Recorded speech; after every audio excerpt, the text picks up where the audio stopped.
More US based e-learning platform. మీరు కూడా slot book చేసుకోవాలంటే ఈ నెంబర్కి కాల్ చేయండి. నమస్కారం శ్రీ ఆచార్య అనంతకృష్ణ స్వామి గారు. నమస్కారం అండి. మనిషి మైండ్ సెట్ని బట్టే, ఆలోచన స్థాయిని బట్టే దేని మీద ఏ విధంగా ఫోకస్ చేస్తే మనం అలా తయారవగలుగుతాం అనే దానికి బెస్ట్ ఎగ్జాంపుల్స్ మీరు చెప్పడం జరిగింది. మంచి స్టోరీ ఇన్వాల్వ్ అయ్యింది అందులో. ఎందుకు అని అంటే మన సబ్ కాన్షియస్ మైండ్ కూడా అవునవును సబ్ కాన్షియస్ మైండ్ కూడా ఏది తీసుకుంటుందో అదే. ఈవెన్ సైంటిఫిక్గా ప్రూవ్ అయినటువంటి విషయాలు కూడా అవే అండి. ఏవైతే ఉంటాయో వాటి మీద చాలా థీరీస్ కూడా ఉన్నాయి. Thank you so much for that. ఈ వీడియోలో ఏం చెప్తున్నారా? నా దగ్గరికి ఒక వ్యక్తి వచ్చాడు. దాదాపు ఒక 2-3 సంవత్సరాల నుంచి క్లాస్కి వస్తున్నాడు. స్టార్టింగ్లో బాగానే ఒక 4-5 క్లాసులకు వచ్చాడు. ఒక 2 క్లాసులకు వచ్చిన తర్వాత ఒక బిజినెస్ పెట్టాడు. బాగానే డెవలప్ అయింది. అది మన క్లాస్లో కూడా అందరితో చెప్పుకున్నాడు. నేను క్లాస్కి వచ్చిన తర్వాత ఈ బిజినెస్ పెట్టాను, బాగుంది. ఆ తర్వాత ఇంకో బిజినెస్ పెట్టాడు. ఓకే, ఆ తర్వాత ఇంకో బిజినెస్ పెట్టాడు. వాళ్ళ బ్రదర్స్ ఉన్నారు, అందరితో కలిసి ఓ బిజినెస్ చేసుకుంటారు. మరి అంతవరకు ఓకే. తర్వాత మళ్ళీ తను కనిపించలేదు 1 year వరకు. 1 year తర్వాత మళ్ళీ రీసెంట్లీ కనిపించాడు నాకు. రీసెంట్లీ పర్సనల్ అపాయింట్మెంట్ తీసుకొని రావడం జరిగింది. వచ్చిన తర్వాత ఏదో ముఖంలో తేడా వచ్చు. అప్పుడున్న ఒక గమ్మత్తు లేదు ఆయన మొహంలో. ఏమైందా మళ్ళీ ఏంటి ఎలా జరుగుతున్నాయి బిజినెస్లు అవి అంటే, సార్ బిజినెస్ అంతా డల్ అయిపోయింది, అది పెట్టింది కూడా కొద్దిగా ఇబ్బంది అయిపోయి అంతా పోయింది, ఏం అర్థం కావట్లేదు, ఇలా ఎందుకు అయింది, నేను క్లాస్లోకి కూడా వచ్చాను కదా అన్నాడు. సరే ఇబ్బంది ఏం లేదు, ఎందుకు ఇలా జరిగింది? ఇప్పుడు చాలామంది కూడా నా క్లాస్లోకి వచ్చిన వాళ్ళు మంచి బిజినెస్ చేస్తున్నారు, మంచి ఉన్నత స్థాయికి వెళ్ళిన వాళ్ళు ఉన్నారు. కొందరు మళ్ళీ కొన్ని రోజుల తర్వాత ఫెయిల్ అయిన వాళ్ళు ఉన్నారు. ఎందుకు ఫెయిల్ అయినారు వాళ్ళు అనే దాని మీద మనం ఒక్కసారి సమీక్ష చేద్దాం. ఎక్కడ పొరపాటు చేస్తున్నారు అంటే, నేను చెప్పేది ఏంటంటే, ఒక్కోసారి సబ్జెక్టులకు వచ్చిన తర్వాత ఎవరు గ్రీన్గా ఉండాలి. ఇక మీ యొక్క లైఫ్ రేపేంటని ఎత్తుకునే అవసరం ఉండదు. ఫస్ట్ నేనేం చెప్పానంటే, మీరు బాస్గా వ్యవహరించండి. ఏం చేసినా సరే మీరు బాస్గా వ్యవహరించండి. అంటే మీరు పని చేయద్దు. బాస్ ఎప్పుడు పని చేయడు, ఆర్డర్ చేస్తాడు. అంతే, అర్థమైందా? మీరు ఆర్డర్ చేసే విధంగా మీ బిజినెస్ రూపొందించుకోండి. ఓకే. 2, మీరు పని చేయొద్దు. ఓకేనా? బాస్ అంటే పని చేయడు, పని చేయిస్తాడు.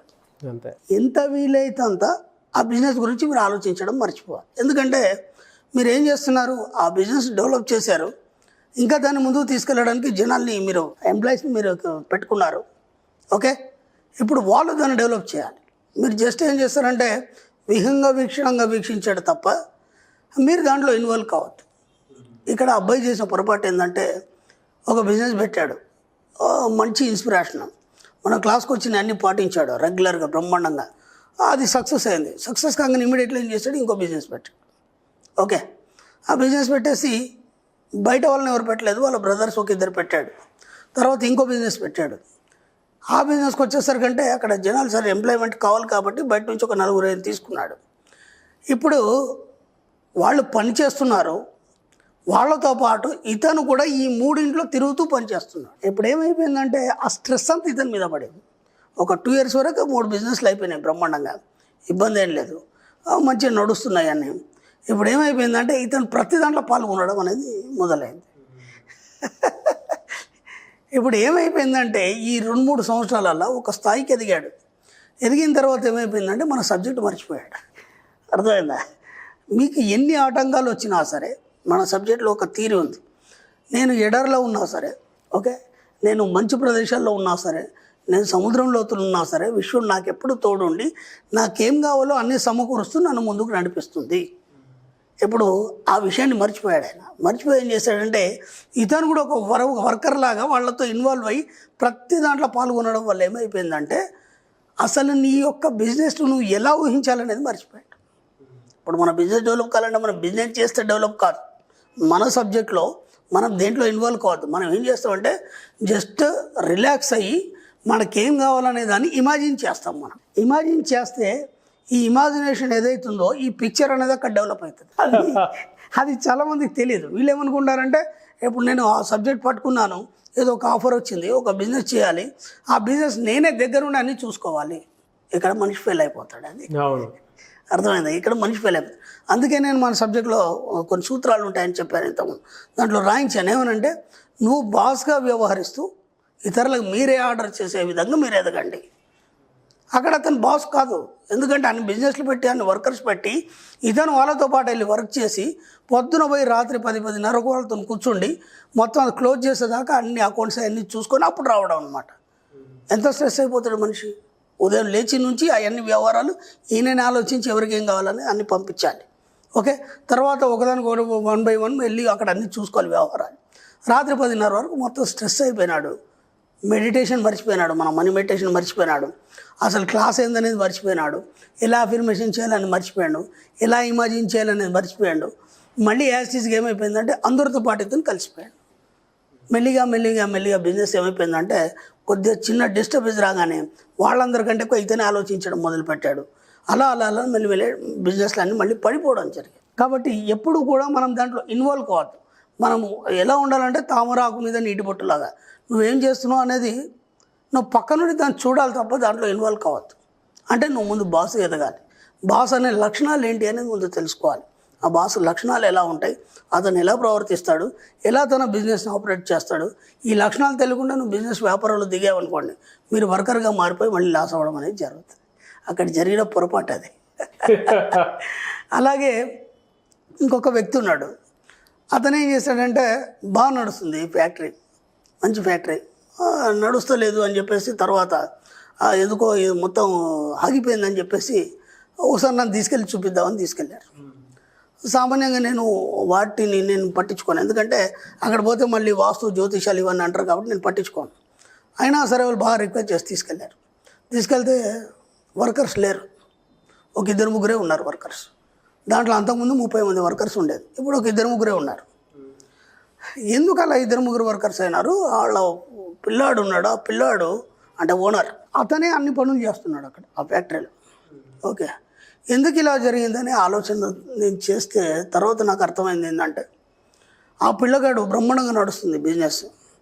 నడుస్తుంటే ఏదో వర్కర్స్ అప్పుడప్పుడు కొన్ని డిస్టర్బెన్స్ చేస్తారు కదా, వాళ్ళతో గొడవలైనప్పుడల్లా ఈ పిల్లాడు రాత్రి పడుకున్నప్పుడు అది అంతా ఆలోచిస్తే ఏమనుకున్నాడంటే ఆ వర్కర్ రాకపోతే నాకు నడవదా, నేనే నేర్చుకుంటాను అని చెప్పేసి తెల్లారిపోయి ఏం చేశాడు, దానికి సంబంధించిన వర్క్ అంతా పిల్లాడు నేర్చుకున్నాడు.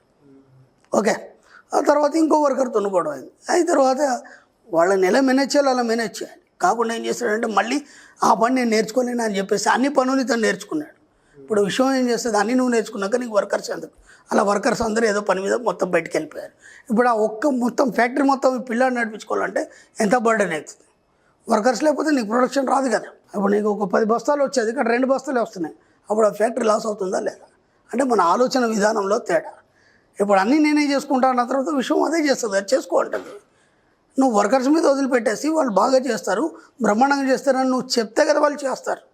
నీ ఇమాజినేషన్లో, నీ ఊహల్లో, నీ ఆలోచనల్లో నా దగ్గర పనిచేసే ఎవరైతే ఉన్నారో వాళ్ళందరూ కూడా నాకు అన్ని రకాల సహకరిస్తున్నారు, ప్రతి క్షణం నాతో బాగా ఉంటున్నారు, నేను వాళ్ళతో బాగుంటారు అన్నప్పుడు ఉంటారు. వాళ్ళతో గొడవ పెట్టుకున్నప్పుడల్లా ఆ పని నేను చేయలేనా అని చెప్పేసి పని నేర్చుకొని దాన్ని నీ మీద వేసుకున్న తర్వాత అప్పుడు విషయం ఆలోచిస్తుంది. ఓహో, ఇవన్నీ నువ్వు చేయడానికి సిద్ధంగా ఉన్నావా అంటే నువ్వు వర్కర్ కావాలందుకు సిద్ధంగా ఉన్నావు. యజమాని పోయి ఏమైపోయాడు, వాడు వర్కర్ అయిపోయాడు. అప్పుడు ఏమైపోయింది, ఉన్న వర్క్ అంతా కావాల్సిన ప్రొడక్షన్ రాకుండా తక్కువ ప్రొడక్షన్ వచ్చేసి మార్కెట్లో బిజినెస్ పడిపోయింది. దానివల్ల ఫ్యాక్టరీ లాస్ అయింది. వేరే వాళ్ళు ఎవరెవరో వచ్చేసి అక్కడ వాస్తు బాగాలేదు అందుకని చెప్పేసి ఇలా అయింది అలా అయింది అని అవన్నీ చెప్పడం జరిగింది. పాపం వాళ్ళు అవన్నీ చేసి విసిగిపోయారు. విసిగిపోయిన తర్వాత లాస్ట్ నన్ను తీసుకెళ్ళారు. తీసుకెళ్ళిన తర్వాత అమ్మ వాళ్ళ ఓనరును వాళ్ళ బాబును కూర్చోబెట్టి నేను కొంచెం డిస్కషన్ చేసిన తర్వాత అసలు పొరపాటు ఎక్కడ జరిగింది అర్థమైంది. అప్పుడు నేను కరెక్ట్ సజెషన్ ఇచ్చాను, బాబు ఇక నుంచి చెప్పు, నేను కేవలం చూసుకుంటాను, నేను బాస్ లాగానే వ్యవహరిస్తాను అని చెప్పు. ఓకే, ఆ తర్వాత మంచి మంచి వర్కర్స్, ఇంతకుముందు కంటే ఇంకా మంచి వర్కర్స్ ఎంప్లాయీస్ మా దగ్గర వచ్చేసి బ్రహ్మాండంగా ఫ్యాక్టరీ నడుస్తుంది, దాన్ని డెవలప్ చేస్తున్నాను. రోజు ఇమాజిన్ చేయబడుకున్నప్పుడు మనీ మెడిటేషన్ ఎట్లా చేస్తావు కదా, దానికి ముందు ఈ యొక్క అఫర్మేషన్ చెప్పన్నాను. ఈరోజు బ్రహ్మాండంగా ఉన్నత స్థితిలో వెళ్ళిపోయింది. అక్కడ గవర్నమెంట్ ఆంధ్రప్రదేశ్ మొత్తం ఏదో కాంట్రాక్ట్ వచ్చింది, కొన్ని కోట్లలో వచ్చింది, 50 మంది వర్కర్స్ ఇప్పుడు వచ్చారు ఎంప్లాయీస్, బ్రహ్మాండంగా నడుస్తుంది. ఇప్పుడు దీనికి వాసుకు చేసేసానికి ఏం సంబంధం ఉంది? తెలియకుండా ఏదేదో చెప్పేయటం, వాడు ఏది చెప్తే చేసేయటం, ఇది అటు పెట్టు అది ఇటు పెట్టు, ఇవి తప్ప ఇంకోటి ఏం లేదు. జరిగిన పొరపాటు లేదు, మన ఆలోచన విధానాన్ని మార్చుకోవాలి. రెండోది, నువ్వు బాస్గా వ్యవహరించినప్పుడు నీ ఫ్యాక్టరీ బాగుంటుంది, నువ్వు వర్కర్ కావాలనుకున్నప్పుడు అలా అయిపోతుంది. ఈ తేడాల్ని గమనిస్తూ మీ యొక్క బిజినెస్ని ముందుకు తీసుకెళ్లే ప్రయత్నాలు చేయండి. Thank you sir, thank you so much Shri Acharya Anantakrishna Swami garu. Thank you అండి.